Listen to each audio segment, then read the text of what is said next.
Hello friends, எல்லாரும் எப்படி இருக்கீங்க? நான் உங்கள் விஜி. இன்றைக்கி உங்களுக்கு ஒரு ஹெல்த்தியான சோமாஸுங்க.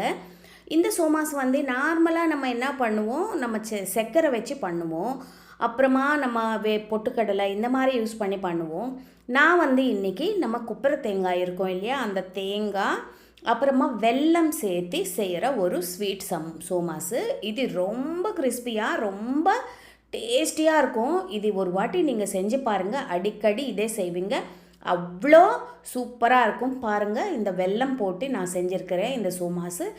இப்போது ஒரு பவுல் எடுத்துக்கோங்க. இதில் 1 கப்பு மைதா எடுத்துக்கோங்க. இதில் 1 ஸ்பூன் நெய் சேர்த்துக்கோங்க, 1 சிட்டிகை உப்பு சேர்த்துக்கோங்க. அப்புறமா ஃபஸ்ட்டு நம்ம நெய் மாவில் நல்லா கலந்துட்டு அப்புறமா நம்ம தண்ணி ஊற்றிட்டு இந்த மாவு பூரி மாவு பதத்துக்கு நம்ம பிசைஞ்சு வச்சுக்கணும். இந்த மாவு ரொம்ப கட்டியாகவும் இருக்கக்கூடாது, ரொம்ப இதாகவும் இருக்கக்கூடாது. நல்லா நம்ம பூரி மாவு எப்படி பிசைவோம் அந்த மாதிரி நம்ம இந்த மாவு பிசைஞ்சு நல்லா இந்த மாவு என்ன பண்ணணும்னா ஒரு அரை மணி நேரம் அப்படியே கொஞ்சம் மூடி போட்டு பக்கத்தில் வச்சுக்கோங்க. இந்த மாவு நல்லா ஒரு அரை மணி நேரம் ஊறினா நல்லா வரும் நம்மளுக்கு சோமாஸு. இப்போ பாருங்கள், மாவு நல்லா பிசைஞ்சியாச்சு. இது நம்ம ஓரமாக வச்சிடலாம். இப்போ ஒரு கடாய் எடுத்துக்கோங்க. இதில் ஒரு 3 ஸ்பூன் 4 ஸ்பூன் சூஜி ரவை எடுத்துக்கோங்க. இது நல்லா வறுத்துக்கோங்க. இதில் நம்ம பச்சை வாடை போகிற வரைக்கும் நல்லா ஃப்ரை பண்ணிக்கணும். ஒரு 2லேருந்து 3 நிமிஷம் ஃப்ரை பண்ணால் போதும். இப்போ இதில் நம்ம முந்திரி பருப்பும் காஞ்ச திராட்சையும் சேர்த்துக்கலாம். ட்ரை ஃப்ரூட்ஸ் நீங்கள் என்ன ட்ரை ஃப்ரூட்ஸ் வேணாலும் சேர்த்துக்கலாம். பிஸ்தா, அப்புறமா பாதாம் நல்லா மெலிசாக கட் பண்ணி அதுவும் சேர்த்துக்கலாம். நம்ம அப்புறமா இந்த இது இருக்குல்ல கசகசா சேர்த்துக்கலாம். இதெல்லாம் நல்லா சேர்த்துக்கலாம்.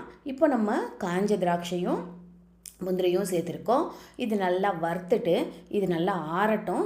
இப்போ நம்ம சோமாஸ்க்கு உள்ள ஸ்டஃபிங் ரெடி பண்ணிடலாம்.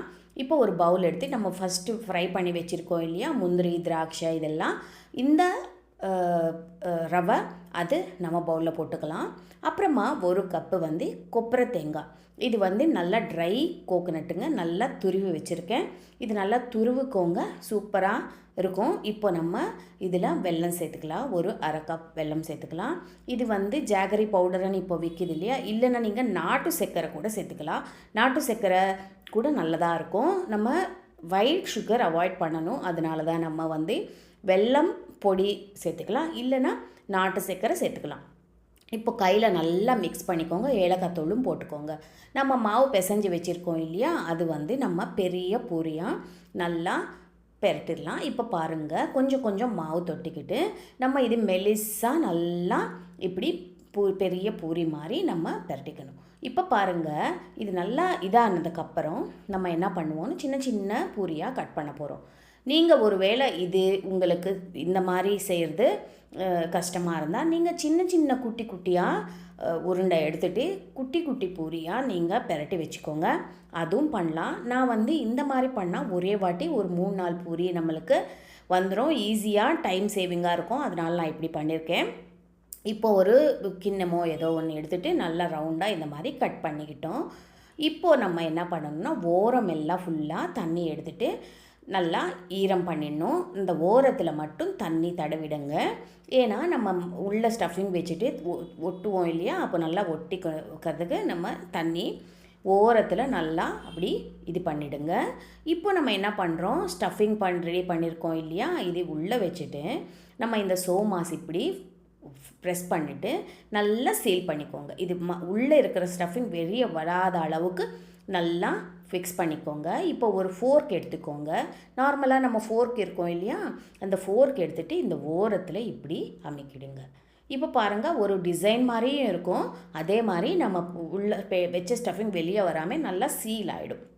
உங்ககிட்ட சோமாஸ் அச்சு இருந்தால் நீங்கள் அதில் கூட பண்ணிக்கலாம், ஒன்றும் பிரச்சனை இல்லை. இப்போ அச்சு இல்லாதவங்களுக்கு நான் இந்த மாதிரி மெத்தடில் நான் செய்கிற மெத்தடில் நான் காட்டிருக்கேன்.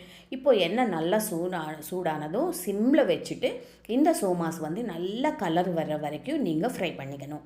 இது எப்படி ஒரு 5லேருந்து 7 நிமிஷம் ஆகும். நீங்கள் ஹையில் வச்சுட்டு வறுத்துட்டிங்க ஃப்ரை பண்ணிங்கன்னா அவ்வளோ முறுமுறுப்பாக வராது சோமாஸு.